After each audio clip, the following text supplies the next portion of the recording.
Hello foodies, ரொம்ப நாளைக்கு கழிச்சு ஸ்விக்கியில் ஆர்டர் போட்டேன். யாத்கர் பிரியாணி ரேட்டு கொஞ்சம் அஃபோர்டபுளாக இருந்தது.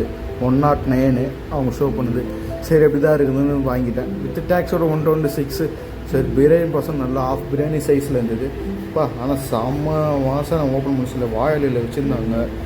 ஆனால் என்னோடய லக்கு நல்ல லெக் பீஸ் மாட்டிச்சு. பீஸு நல்லா சஃபிஷியண்ட்டாக இருந்தது. 130 ரூபாய்க்கு கரெக்டாக வாங்கலாம். எனக்கு ரொம்ப பிரியாணி இருந்தால் கத்திரிக்காய் ரைத்தா தான்.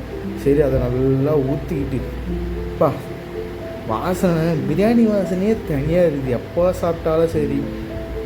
லெக் பீஸ் ஆனால் கொஞ்சம் இது மீட்டு கம்மி. டேஸ்ட்டு ஃபஸ்ட் டைம் ட்ரை பண்ண யாத்கார் பிரியாணி டேஸ்ட்டு நல்லா தான் இருக்குது. குறை சொல்கிற அளவுக்குலாம் இல்லை. கண்டிப்பாக வாங்கலாம். ஏன்னா ஒரு 150 ரூபாய்க்கு 2 பேர் சாப்பிட்ற அளவுக்கு, அதாவது என் வயிறு ஃபுல்லாக வர அளவுக்கு இருந்தது. டேஸ்ட்டாக நல்லா இருந்தது. பீஸும் நல்லா இருந்தது. நல்லா சாப்பிட்டாச்சு.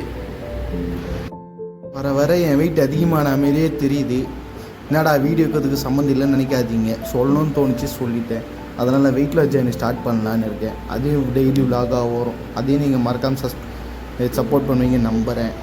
சரி நான் யாத்கார் பிரியாணி நல்லா சாப்பிட்டுட்டு கையை கைவிட்டேன். நீங்களும் மறக்காமல் சப்ஸ்கிரைப் பண்ணிவிட்டு லைக் பண்ணிவிட்டு கமெண்ட் பண்ணுங்கள். இன்னொரு வீடியோவில் சந்திப்போம். Tata bye bye, love you all.